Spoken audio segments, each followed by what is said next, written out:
Goodbye, see you Monday. Goodbye. Goodbye, dear.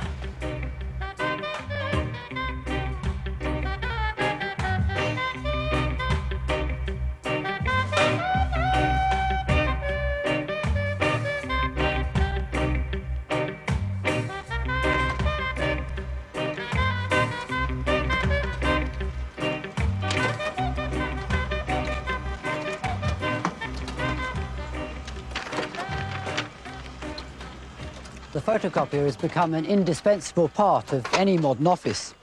Every bit of paper that goes in and out of an office gets copied, usually more than once. The machines themselves remain rather mysterious black boxes and have an infuriating habit of going wrong just when you want to copy something in a hurry. In this programme, Rex and I are going to try and demystify these ingenious but often infuriating machines. Before the photocopier was invented, there were many different methods of copying documents available, but they were all slow and inconvenient. Thermal machines from the 50s involved a complicated sequence of intermediate stages and only produced the final copies on special chemical paper. The most common way of making multiple copies was the duplicator, but the original had to be specially typed on a wax stencil. The typing perforated the wax, allowing the ink through onto the copies. The Victorians invented the copybook. The page was damped, so it absorbed some of the ink from the original when pressed against it. Copybooks were still used for legal documents till the 1950s. But even before the copybook, a chemical process had been invented for copying engineering drawings. A mixture of these two chemicals is first spread on a bit of paper.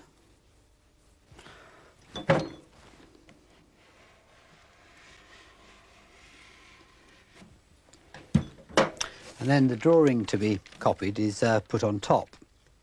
And this is now exposed to a very bright light. Arc lights were often used, early electric arc lights like this. Well, anyway, this actually takes rather a long time. So I've done one already that I've prepared earlier. A bit like a cookery programme. Here it is. Well, it doesn't look very promising, but if I now spread another chemical on it, the image should start to appear.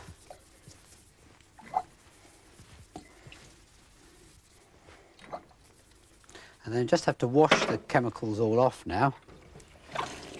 And a dye, Prussian blue, is left impregnated into the paper on the bits which have been exposed to the light. Well, the process has actually been obsolete for over 50 years now, but the word blueprint has become stuck in the language. Wet chemical systems were also developed for the office. 2 minutes is the time needed to deliver the print, and she'll get not a negative with all blacks and whites reversed, but a direct copy of the original. That's positive. No trays to bother about either. She just brushes on the developer, then watches while the picture appears.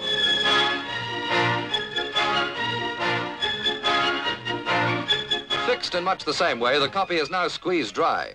It's just too bad that the outfit doesn't include properly watermarked paper for copying banknotes. The idea that revolutionized copying came from an unassuming American patent lawyer called Chester Carlson. Well, in the course of my patent work, I frequently had need for copies of patent specifications and drawings, and there was no really convenient way of getting them at that time. Carlson started experimenting with a copying process based on the ancient but unpredictable science of static electricity. Oh, Zeus. The lamp is dustios. Boys! Yes, master. Polish well the lamps. Rub harder, Ajax. The ancient Greeks first noticed static electricity when they observed that lamps made of amber attracted dust after being rubbed. Preposterous! The lamp is dustios. But we... Get outside while I administer the usual.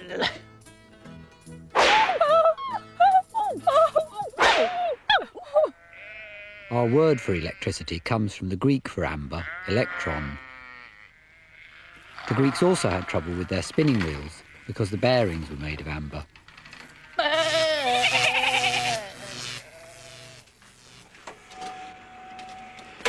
Modern plastics like nylon carpets and synthetic shoe soles work much better than amber. I'm now charging myself up, and it's called static electricity because the electricity is literally static. It's trapped inside me, and I'll stay charged up until I discharge myself by holding my finger near something that's earthed. I might be able to make a tiny spark and give myself a tiny electric shock with this. No, nothing. The static electricity experiments only really work when the air is very dry, and in any case they seem to be incredibly unpredictable. I hope these work better. If I charge up this bit of plastic, I should be able to make some bits of tinfoil dance around. Oh yes, that's not working too badly. Static electricity can also make dust fly up and stick to things. Pour some dust on there. Yes. It's this effect of attracting small particles that's used in the photocopier. Carlson did his early experiments in his kitchen. In fact, we found the only place we could reliably repeat them was in Rex's kitchen, because he's got underfloor central heating, and so it's extremely dry. Is this going to work all right? Oh, I think so. Carlson started by casting blocks of sulphur after reading that sulphur lost its electrostatic charge when it was exposed to bright light. Yeah, it does look good. It's not easy casting these plates of sulphur, and it makes an awful smell as well. Well, we've got to leave that one to cool, haven't we? Yes. So perhaps we better try it with one of the other ones. What Carlson did was to charge the plates up by rubbing them. Rub too hard.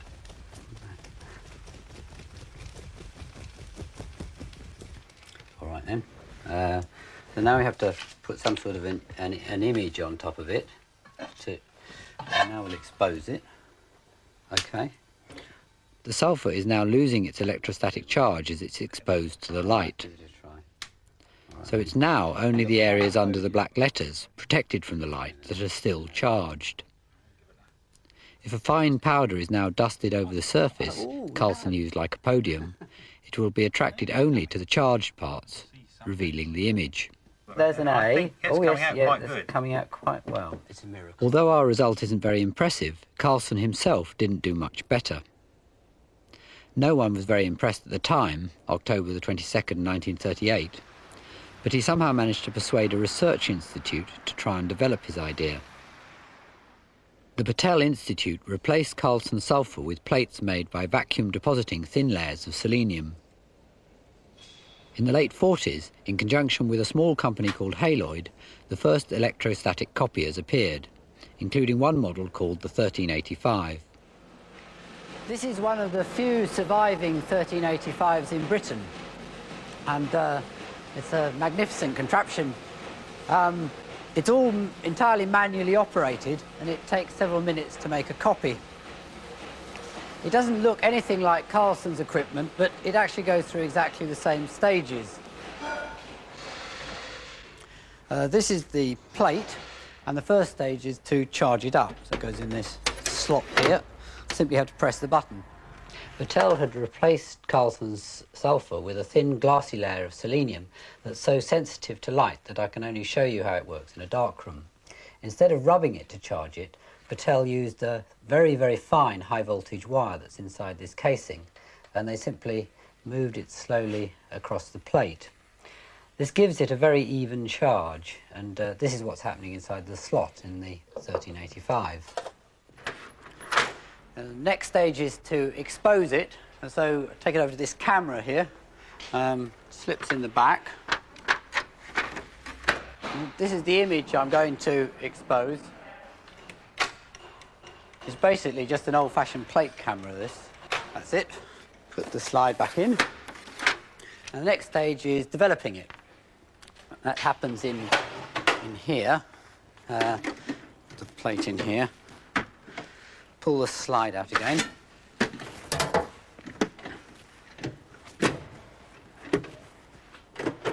This reminds me of some sort of magician's cabinet. Inside, a mixture of sand and toner powder, the equivalent of Carlson's lycopodium, runs over the plate. It's only attracted to the parts of the plate that are still charged. That's the dark parts of the image. And we should now be left with an image on the plate. Yes. We're having a lot of trouble getting it as good as that. The copy paper is then put over the plate so the image can be transferred. The corona wire now charges the paper, transferring the toner powder onto it.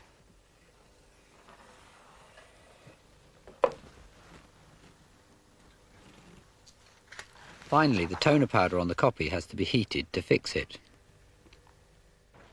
Probably about done now. Yes, that's fixed. And that's the final copy. Well, this process is obviously rather impractical for an office, but it found one specialist use for printers, for making short-run printing plates. That's why I'm in a printer's now. I'm going to go away to try and print it. Here's the plate. The 1385 already embodied the same basic technology as today's copiers, but it still wasn't the machine of Carlson's dreams.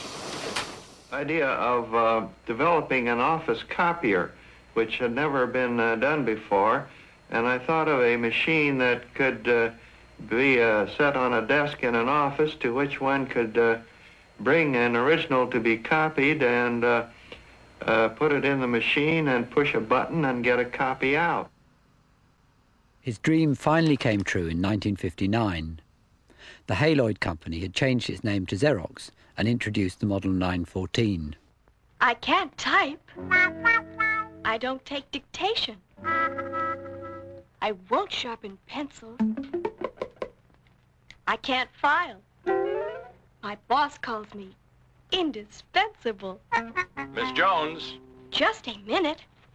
will you make a copy of this? Naturally. I push the button on the Xerox 914. I make perfect copies of whatever my boss needs by just turning a knob and pushing a button. Anything he can see, I can copy in black and white on ordinary paper. And am I fast? I can make 7 copies in a minute. By the way, I never need wet chemicals. My 914 is a dry machine, powder dry. Sometimes my boss asks me which is the original, and sometimes I don't know. Here, Mr. Smith, I'm going to lunch with Mother. Easy there. Easy there. Hello. Here's your Xerox 914, ma'am. Oh, great. Just push it. Push it. No, turn it. I'll take a bit off here. No, need another inch. No, it won't go. Let it go, boss. No. I reckon, boss, it'll have to go through the window. Although large and cumbersome, the machine revolutionised office copying. Oh, I just love pressing the button. Copy after copy. They keep coming. The key to automating the process was to change the exposure stage. In the 1385, the camera lit the whole of the original and exposed it through the lens onto the selenium plate. In automatic machines, the selenium plate is wrapped round into a drum. The light is then enclosed in a box so that it only lights a thin strip of the original at a time. So now, if we slowly move the original over the light, or the light over the original, while the drum rotates, it's exposed a bit at a time. It can then all become a continuous process. While one bit of the drum is being charged up, another is being exposed. Another is being developed with toner powder, and yet another is transferring its toner to the copy. The advantage of the drum is that all the stages of the process can be arranged around it. The charging stage is a fine wire, fine corona wire, just like in the original manual machines. I think this machine's a bit on its last legs. The exposing stage is just like my model. Oops. The original goes on the top here, and then the bright light moves across it, and the image is exposed by a couple of mirrors through the lens and onto the drum. Then the developing stage is in here. It's a bit difficult to get at, so I've got another developer unit here. The toner is actually mixed with iron powder, and it sticks to this magnetic roller. As this rotates, it spreads the toner powder onto the drum.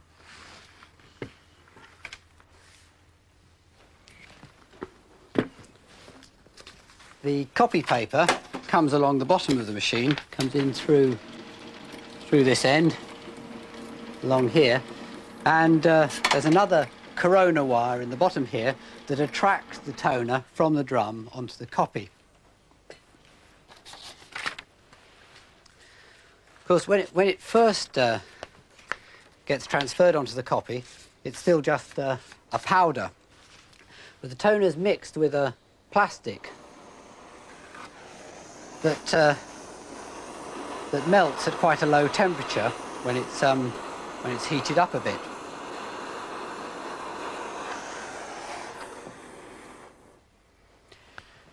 In the copier, there are a pair of heated rollers. You can see the element, it switches on every now and then, and the copy goes between the two of them. This is what you have to wait for to warm up when you first switch the machine on. In the back, there's a mass of machinery, gears and cogs and things, both to pull the light across the original and to pull the copy paper through the machine. But despite all this complexity, copiers have progressively got cheaper and cheaper and smaller and smaller.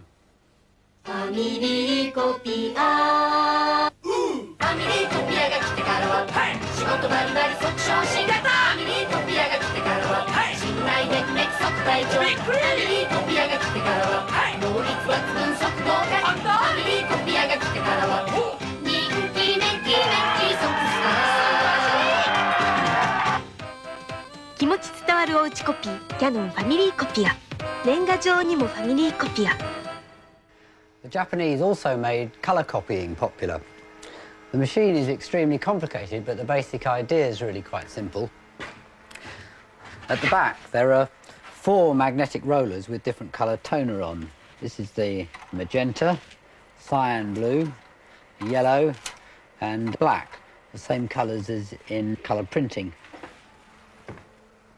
And the bit of paper just goes through the machine 4 times, once for each colour. You should be able to see the different colours appearing on the drum, one after another, by looking in here.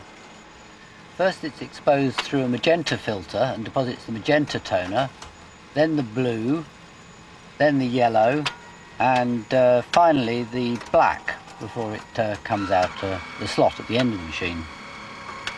For photographic reproduction, the toner powder is much finer than in an ordinary copier, enabling subtle gradations in each colour. The fixing stage melts the 4 layers of toner powder together, creating the final true colours.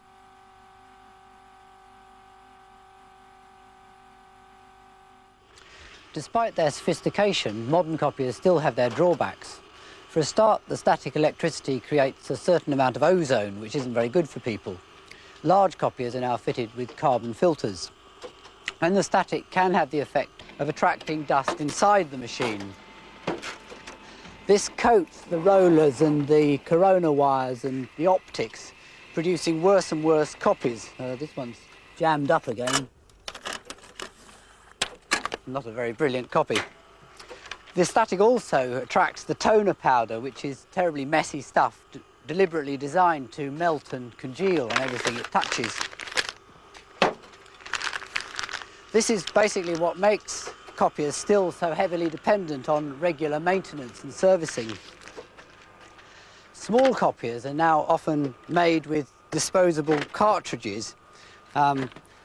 These not only contain the toner, they contain everything, including the drum.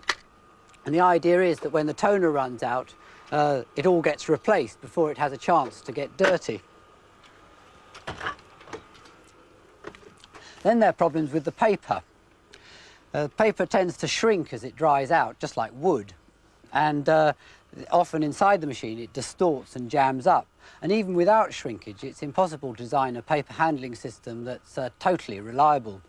The best that manufacturers can do is to make the machines quite easy to rescue the mess. But with all these problems, it's really a miracle that copiers work at all. It's partly because of their temperamental quality that copiers are so often the focal point of the office. Oops. I've got 1,000,001 things to write today. Oh, it's up to its tricks again. Polly, can you sort this out for me? I need 50 copies. Oh, I hate this machine. It's always going wrong. Oh, Brian, get lost. Oh, I see Jones's promotion isn't on the cards. What's up, Paul? I can't get it to work, Terry. What's wrong? Oh, it needs paper. Oh no, the paper's jammed. Oh, I think it needs toner. It needs an expert.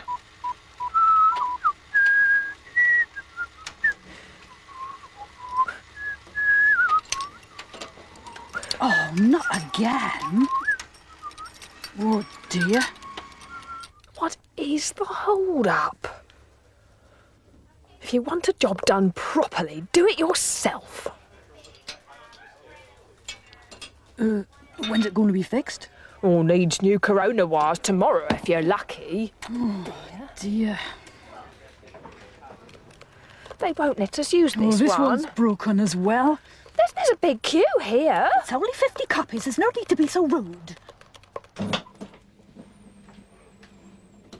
The unreliability of copiers leads to many of them being thrown out in disgust, which is great for me and Rex because we both find the parts very useful. The General has bearings, microswitches, and a solenoid taken out of an old copier. Almost everything I make has some bit of an old copier inside. Rex recently used the high voltage supply from a copier in an enormous static electricity machine. This weird-looking contraption behind me is a Van de Graaff generator. I built it to explain principles of electrostatics.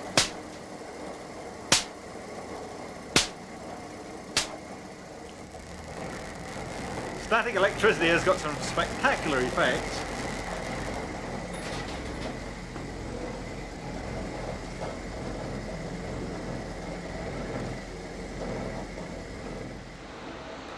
Ten years ago, there were a lot of predictions about the paperless office.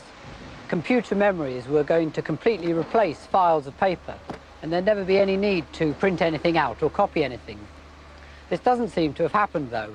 More and more copiers get sold every year, and more paper gets used making copies. This isn't very ecologically sound, although at least some paper like this is now recycled. However, I find copiers much the most useful of all office machines, and I'd be very sad to be without one. Whoops.